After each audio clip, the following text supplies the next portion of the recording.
Many of us, before we start homeschooling, we all have that question of when should we start. Today in IB Homeschools 2, we're going to be talking about when we should start homeschooling and what are some of the signs that might help us know if our children are ready or not.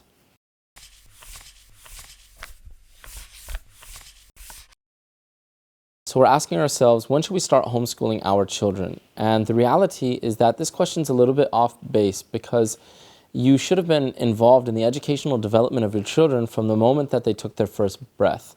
And so many of us, when we think about homeschooling, maybe we're thinking about just the academic subjects of reading, writing, and arithmetic. But for us, from our perspective, the homeschooling experience is all about the educational development of every aspect of the child's life that is going to allow them to live a healthy and prosperous life. But I realize that many of you that have clicked on this video probably are looking more for, all right, so when do I start the academic subjects?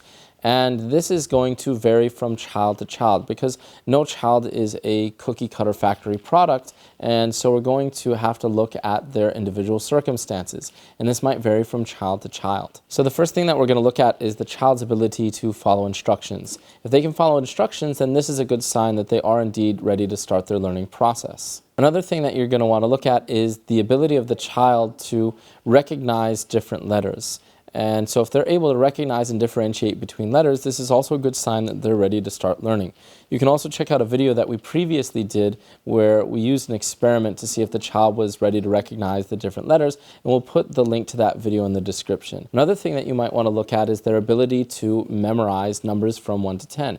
If they can do that, that's also a very good sign that they are indeed ready to start their learning process. So with our family, we started with our children between the ages of 3 and 4. You might be able to start before that, or you might want to wait and start later than that. Again, it's all going to depend on the personality of your individual child and the circumstances of their environment. When you look at our youngest child, she seemed to excel quicker than the other children in our family, and we would attribute that to the fact that the 2 older boys were already involved in the educational process, and she kind of wanted to be involved and felt a little bit left out, therefore pushing her to want to learn how to read, learn the letters, and learn how to count. If you do try these different tools to see if your child is ready to start learning, the number one thing that you have to remember is don't push it. You don't want to push your child because what's going to happen is they're going to resent the process, and that's going to set you back possibly months or years when you are actually ready to start educating your child and they're ready to start learning. So in short, you always have to look at the individuality of that child and let them start when they're ready, not when you're ready. And you definitely don't want to push it.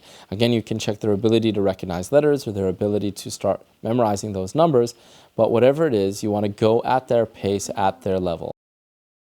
Thanks for stopping by and checking out our YouTube channel for IB Homeschools 2. We're going to be here every week uploading new videos with general homeschooling advice, as well as lectures that you can follow along with your children, and Q&A sessions that will answer some of the questions you have about your homeschooling experience and how to improve it. If this is your first time, we'd love to have you subscribe. You can also check us out on Facebook, Twitter, and Instagram. If you have any questions that you'd like for us to answer, please leave those down in the comment section below. Thanks for stopping by, and we'll see you next week.